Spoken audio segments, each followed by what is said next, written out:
Hey, what it do, everybody? Today we're going to be watching a Paul Joseph Watson video about the Australian forest fighters.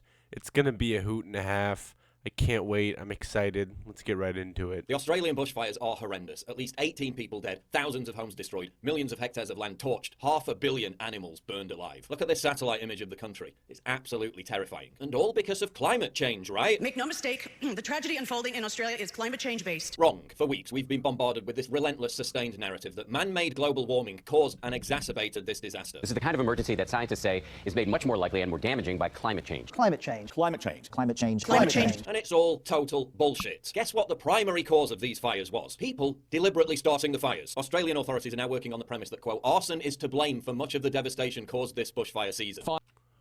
So, yeah, climate change doesn't magically make fires happen. Fires still need to happen somehow. It needs to start to some degree. But climate change typically makes them more probable because it dries out a lot of the areas. It creates a lot more dead leaves and trees and shrubs and all that fun stuff. So to say, oh, well, most of them were started by arsonists, you just don't understand what, like, the science is. You don't understand how climate change works. Because it not only makes them more likely, it also makes them more devastating. It makes them bigger and more deadly. Firebugs known to be responsible for lighting deliberately lit fires like this one. Were the fires intentionally started? Police have formed Strike Force in Dara, comprising detectives from homicide and arson squads. Last time I checked, people deliberately starting fires had nothing whatsoever to do with CO2-driven planetary climate change. Figures obtained by news agency AAP show that nearly 200 I don't know what AAP is.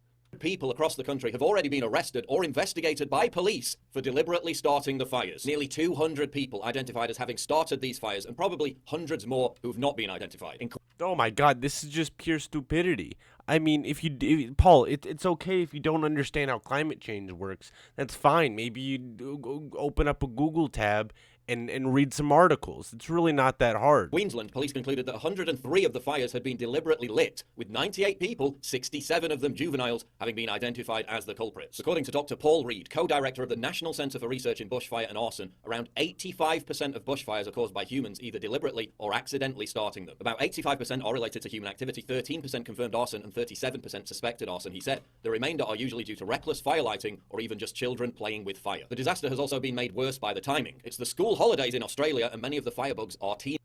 So the first, like, 1/3 of this video is just Paul Joseph Watson just not understanding how climate change works or what climate change is, or just anything about the topic that he's speaking on. You'd think you'd do a little bit of research, just a tad bit, before you made a video on a topic. I don't know, maybe, I mean, he's popular, maybe this is what people like, just non-coherent rambling. Okay, cool. Teenagers. The other main reason why the fires are raging is because green environmentalist policies have outlawed property owners doing controlled burns that create fire breaks to prevent inferno spreading. As Miranda Devine explains, governments appeasing the green beast have ignored numerous state and federal bushfire inquiries over the past decade, almost all of which have recommended increasing the practice of prescribed burning, also known as hazard reduction. It's a methodical regime of burning off flammable ground cover in cooler months in a controlled fashion so it does not fuel the inevitable summer bushfires. I'm here at King Creek. Fucking look at this. These fucking greenies and the government and these fucking wombats. Is this a good edgy meme for y'all? Because he just likes to throw this in here. I hope this is a good edgy meme. I hope you guys enjoy this. Years ago, out in the fucking farms, up in the mountains, burn all the undergrowth off, so everything was safe. But you pricks, you want to fucking have a really good look at this, you fucking wombats. Look at the fucking state you've caused here. You are the biggest bunch of useless, loser, fucking pieces of garbage God ever had the misfortune to blow fucking breathing to. That guy was like a worst case scenario Crocodile Dundee. But anyway, it seems like what he's talking about, because, yeah, of course, I did a little bit of super sleuthing, and it's just like a conspiracy theory. I mean, granted, I didn't expect much more from the Mr. InfoWars himself. Buy my soy supplements, you goddamn goon. But yeah, apparently it just seems that they didn't want controlled fires because they didn't know if they could control them. There's something called like danger, like a danger scale or whatever, to where how dry a certain area is. kind of dictates like how careful you have to be when it comes to fires. So that's what it seems like. But I don't know. The Guardian is a lib Jew cucked media outlet apparently. So I don't know. I don't know. Also, whoever this guy that he cited, this isn't like someone important. This isn't someone that like you should cite. This doesn't add anything to your argument. I just want to make that clear. East Gippsland in the state of Victoria, protesters successfully stopped one of these controlled burns from happening, with one protester quoted as saying, "I'm more worried about climate change." So because of green... I mean, yeah, like if they're having a controlled burning and that ends up turning into a big old forest fire, it's probably bad. I don't know the circumstances. Also, you could be lying to me, which is a pretty big probability. policies preventing the vital forest management process of clearing areas via controlled reduction burns, these bushfires have spread far quicker. In many parts of Australia, trees were legally designated as carbon sinks to offset CO2 emissions. This made it illegal for Australians to fell trees on their own property to create fire breaks. This then aggravated the spread of the bushfires. The firefighter was... I tried to look up the carbon sinking, and I just found that trees help with climate change because they take in carbon. That was it. That's the only thing I could find. Pretty sure he's lying to me. fined $100,000 for creating a fire break on his own property. And surprise, surprise, his house was the only one that survived the bushfires in his area. Because, and I know this is hard to believe, fire breaks prevent the spread of fires. These environmental regulations that outlawed the creation of fire breaks worsened the previous Australian bushfire disaster in 2009. They knew this for at least a decade, yet the same laws remained in place thanks to the Green Lobby. So the very same enviro-extremists... Mind you, again, this is just an unfounded conspiracy theory, apparently. But this is coming from the guy who worked for They're Turning the Frogs Gay. So, what did you expect? pointing the finger at you and I for our carbon emissions, exacerbating the bushfires, are themselves infinitely more responsible for exacerbating the bushfires. They're the ones responsible for the 500 million dead animals, and they've got the nerve to point the finger in the opposite direction. Data also shows there's been no significant decrease in rainfall in the affected regions. So, Paul Joseph Watson is not someone I'm going to take seriously when they start talking about the science of climate change and global warming, because he's just not a serious person. He doesn't have any citations. He doesn't have any sources. He has a couple quotes from either quoting someone that doesn't really help your point, or quoting someone who just has no credibility on what you're quoting them on.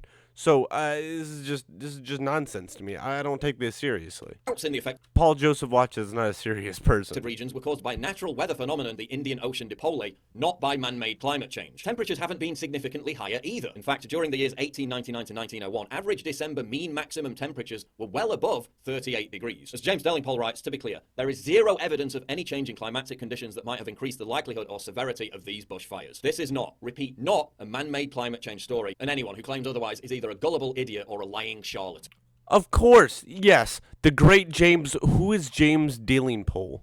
Well, a quick Google search shows you that he's like no one. He's a journalist and a writer, a conservative journalist and writer. He's not a scientist. Doesn't have any sort of credibility in the field that Paul Joseph Watson's quoting him. He's just some guy. He's just, hey, he said that climate change isn't real, so believe me, because this guy said it. This random journalist who got into a lot of hot water for denying climate change with little proof.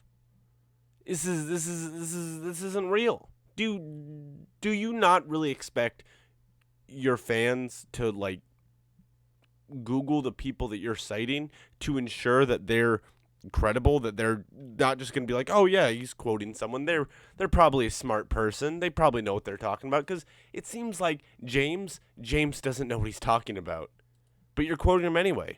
I don't know. To emphasise the point, the two main factors causing and exacerbating the bushfires in Australia, people deliberately starting the fires and environmentalist regulations, are not even being mentioned, never mind debated, in the vast majority of mainstream media reporting on this subject. Because it's not a serious topic. It's not a serious problem. You're just making things up and then being like, hey, how come these things I made up aren't being discussed? It's because you made them up, Paul. BBC did a 12-minute piece about the bushfires, and neither of those factors were mentioned once. What they did mention was the apparent solution: to eliminate carbon emissions entirely. A process that would completely devastate the economy and hurt poor people. It's around 50,000. You know what would hurt poor people more? Rising sea levels. You know what's going to hurt the economy more? Constant storms and forest fires and flooding. Yeah. And honestly, I'm not very optimistic. We're probably all screwed anyway. Let's be honest. We're not going to make the changes that we have to make in time. It's just not going to happen.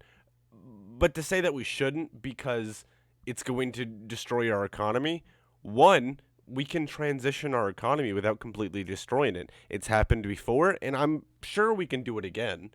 Two, compared to the alternative, we don't have much of a choice, Paul. Honestly, I know you don't understand science because it's hard and complicated, but really, if we don't do something real soon, we're kind of screwed, Paul.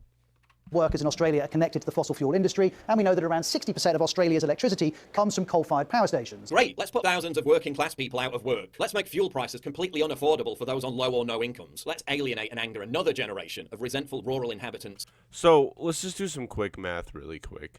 About 64% of electricity generated was from fossil fuels, and then about 19% was from nuclear energy, and 17% was from renewable energy. All right? Well, the fossil fuel industry employs about 900,000 people in the U.S. compared to 777,000 people who are employed by renewable energy.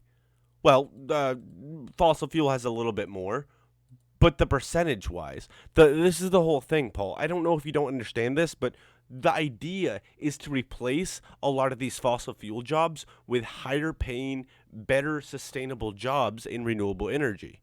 It's not that complicated. But no, you just want to fearmonger. You say that they're trying to take over your country, destroy your race. They hate men. Yeah, yada yada. Okay. I know what you're doing, Paul. It's fine. Left behind by globalism. A generation who are already out on the streets in France, Germany, and Holland protesting against these very same environmental. What? Did I miss something?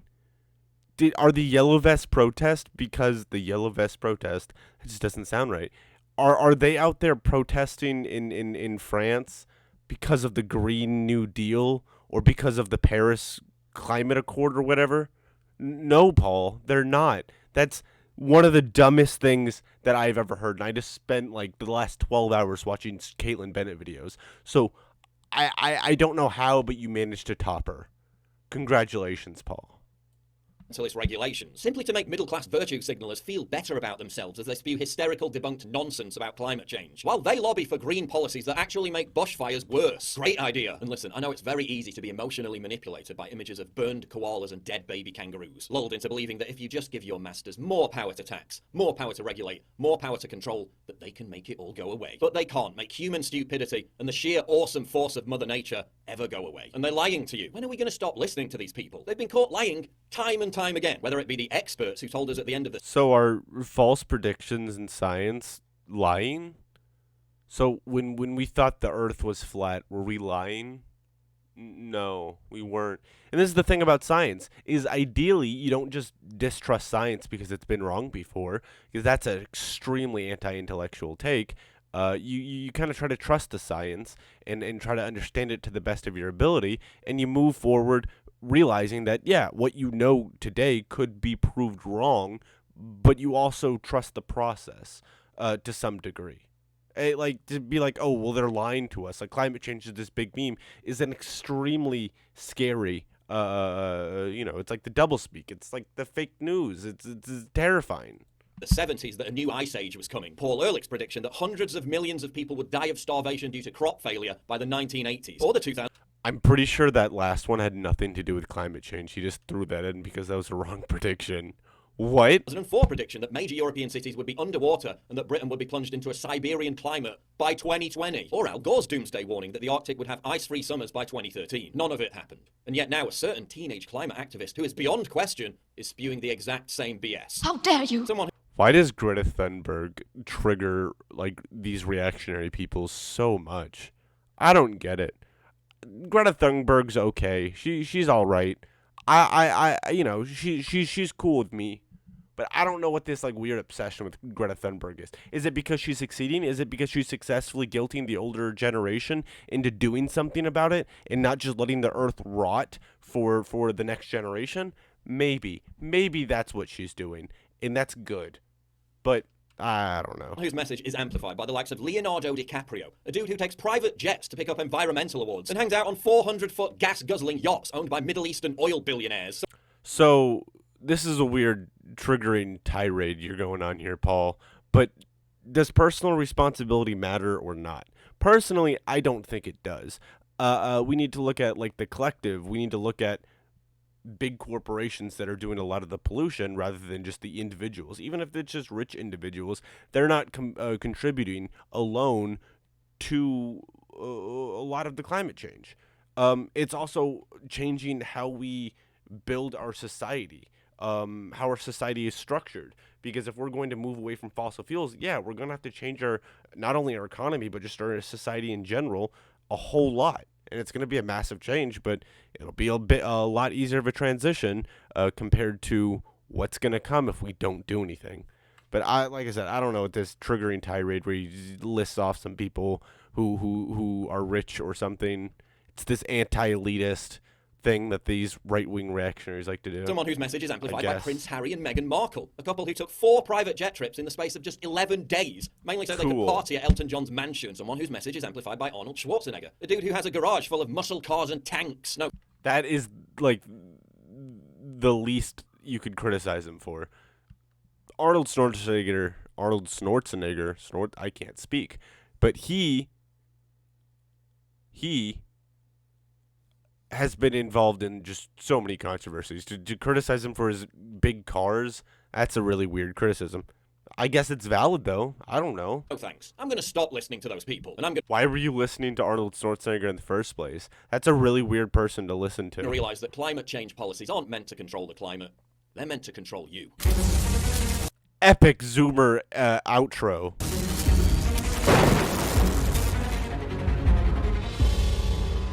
It's absolutely Also, Summit News isn't a real news organization. crucial for you to help me fight the war. And this is where he just cries and whines about being kicked off Facebook for having some pretty, let's say, hot takes.